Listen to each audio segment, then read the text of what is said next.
Na talaga mga minamahal, yung gusto kong marinig.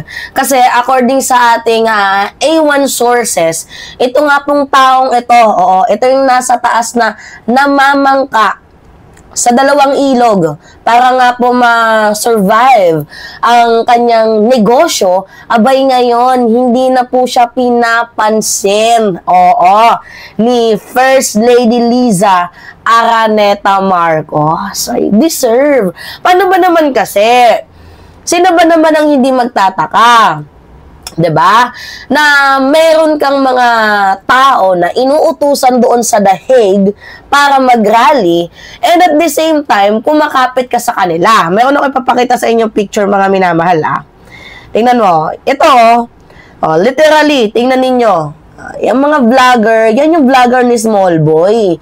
And ito yung kanyang ginagamit.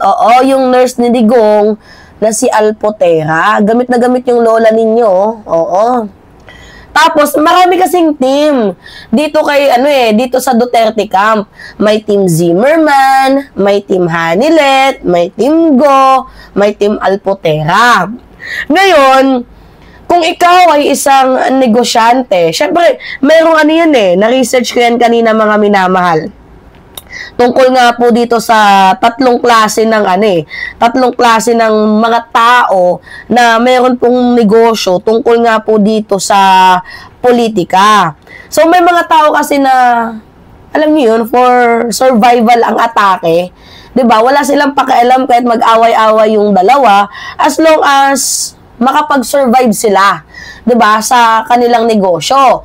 Meron naman yung isa na I don't know kung anong tawag doon, pero stick to the plan.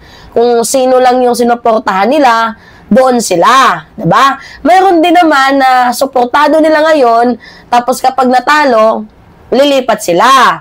Tapos yung isa naman, survival, which is yung namamangka na sa dalawang ilog. Okay, let's break it down, mga minamahal. Yung ibig sabihin kasi ng namamangka sa dalawang ilog, simple lang yan, 'di ba? Ito yung ginagawa ni Small Boy. Habang nag-aaway ang dalawang kampo, nagbabarilan na. Pero siya tuwang-tuwa at chill lang. Bakit? Kasi parehas siyang may connection sa dalawa. Kagaya ng ginawa niya kay First Lady at dito nga po sa mga Duterte Camp. Gusto ko mang ipakita yung picture, to be honest, ng pamilya ni Small Boy na nakadikit dito sa ating First Lady at nakadikit din noon kay former President Duterte, as much as I can, as much as I want. Pero baka mamaya makasuhan tayo, 'di ba? Iniingatan ko lang din yung sarili ko. Pero anyway, mga minamahal, para kasi yung yung ginagawa ni Small Boy, para yung insurance policy. 'Di ba? Kung manalo man si A, abay yung si A may utang na loob. Kung si B naman ang umangat, may selfie naman siya na kasama niya. So, in short mga minamahal, ang hindi loyalty yung puhunan niya. Kumbaga, survival. So, yan yung typical tactics ng mga negosyanteng sanay po sa backroom politics. Yung loyal ka dito ngayon. For example, ginagawa ni Small Boy, loyal kay First Lady. Pero behind the bars, meron siyang private talks, closed door meeting with the Duterte camps. Kaya mga minamahal, yung negosyo kasi, hindi ko pwedeng sabihin na negosyo lang yan. Lalo na kapag malaki kang negosyante. Yung negosyo, politika lang din yan. May kape, merong gatas, 'di ba? So, laging magkasama nga ang mga big funders sa kampanya. At hindi yan basta-basta nagbibigay lang ng out of love for the country, ganyan-ganyan. Meron niyang kapalit, mga minamahal, contracts, appointments, and influence.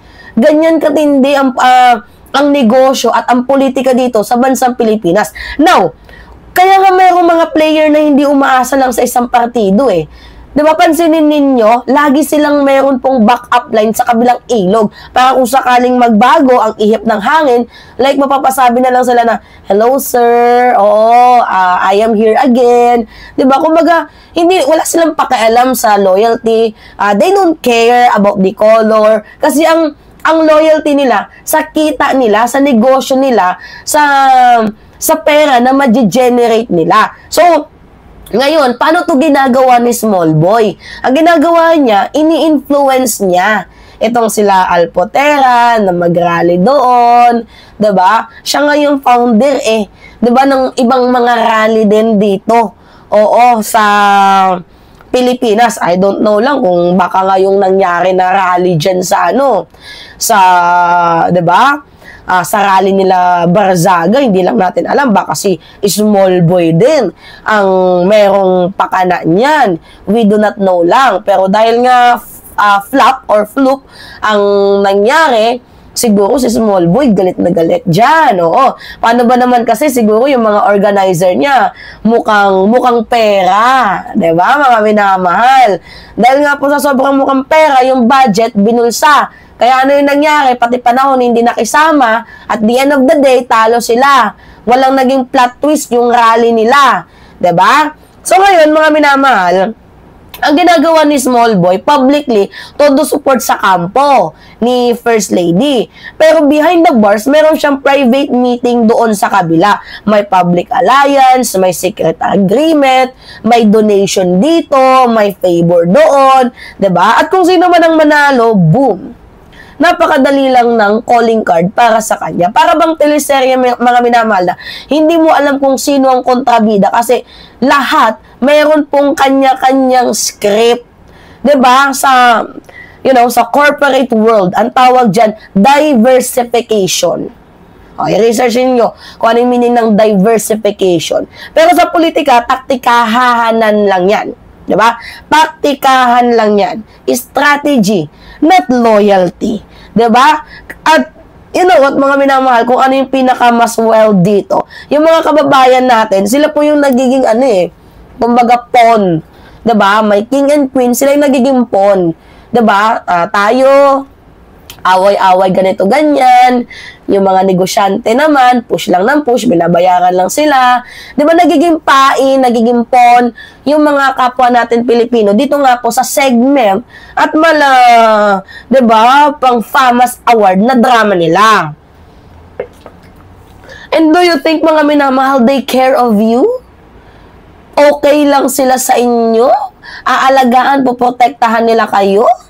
'Di ba, after nilang makuha yung gusto nila, para na lang kayo niyang tae na ipa-flush na lang. Oo. Kasi hindi naman kayo kailangan habang ang tunay na galaw dito nga po sa politika, itong ginagawa ni Small Boy is medyo tahimik lang, pero medyo sassy, 'di ba? Dangerous, 'di ba? Kasi sila yung nagko-connect-connect, 'di ba, ng information at binibigay doon sa kabila. Kumbaga sila yung nagpapalunod sa administrasyon na to. Kaya nga yung narinig ko na itong si Small Boy, iniiwasan na ni First Lady. Kasi itong si Small Boy na to, sobrang laking taong to. Small Boy lang siya kung tawagin, pero sobrang laking taong to.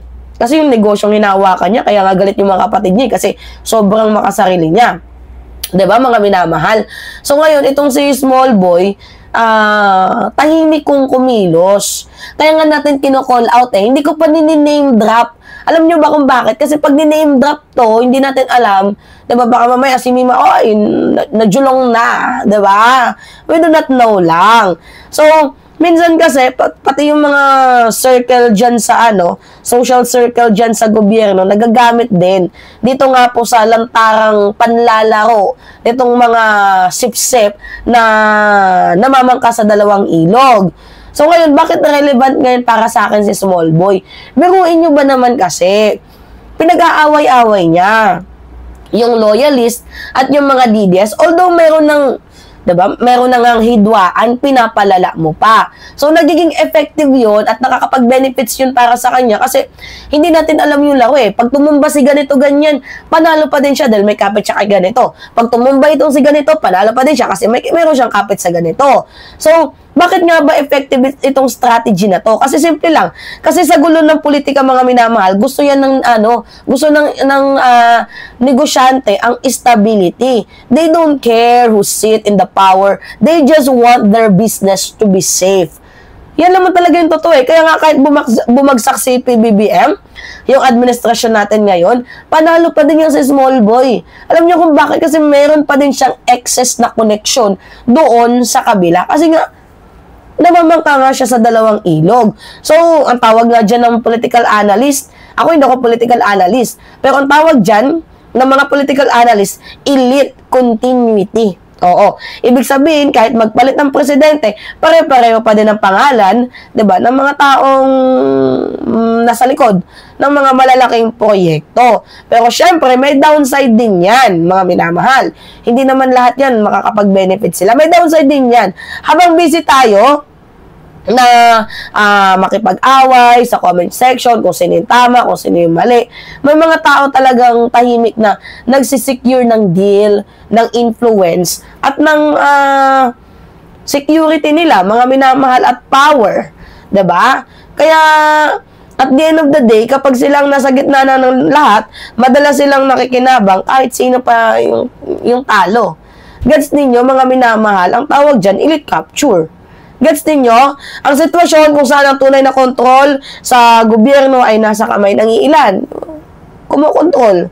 Diba kahit sinong lideratong magpalit, yung sistema nila hindi pa din magbabago kasi meron silang kapit. At the end of the day, tayo mga Pilipino ang lugi kasi tayo yung nag-aaway-away. Yan yung downside natin. Diba mga minamahal? Kaya ito yung dapat nating tandaan. Yung pamamangka sa dalawang ilog ay dapat, diba, marunong din sanang lumangoy itong si small boy. Kaso naamoy. Yun yung problema sa kanya. Naamoy, natimbre yan, dahil nga sa pag-call out natin, kaya siguro, diba, nilayo ano siya, di na siya pinapansin ngayon ni First Lady. And I don't think so, galit na yan sa mga vlogger, kaya siguro may ilang mga personality na sinisira ang ating reputation. Kasi sa politika o negosyo, ang tunay na tatag mga minamahal ay hindi sa dami ng kakampi, kundi sa linaw ng paninindigan. Dapat ganun sana. Kaya nga lang, may mga taong parang laging gusto panalo, diba? Kaya ang ginagawa nila ay lumalaro. Diba? They don't care about the loyalty. They don't care about the people. They care about their business. So, sa madaling sabi, matindi. Kung ganun, kasi lumalaro itong si small boy. Kaya tingnan ninyo, yung mga vloggers, sa tingin ninyo, makakapunta yan dyan ng basta-basta? Hindi, ako nga, vlogger nga ako, pero hindi ako nakakapunta dyan ng basta-basta Dyan sa lugar na yan. Tapos, hindi din naman lahat ng nasa DDS ay puro at para-para sila ng pinapaniwalaan. Katulad ni Marlica, may revelation siya. Imbestigahan din yung double agent team ni Alpotera. Kung galing saan ang flood kung galing sa flood control budget ang pinang-business class, pinang-retoke at pinang-lalamo nila. Kasi mga jobless at mga jutang ginina pero nakakapag-biz class ang mga iyan. Gets ninyo? Hay nako, ang gulo ng Pilipinas. Hindi ko na nga sana dapat ito i-content Na ano lang talaga ako, mga minamahal, to be honest, dito kay First Lady, naawa lang ako Nung narinig ko na, ay, medyo parang inekis na ang lolo ninyo. Abay, syempre masasabi ko, salamat naman. Alright. Yun po mga minamahal, kayo ano masasabi ninyo? Anyway, pahingin ako ng comments, likes, and share, and also, don't forget to click the subscribe and always hit notification bell para lagi kayong na-update sa mga video na ina-upload natin. Maraming salamat at ingat, mga kababayan.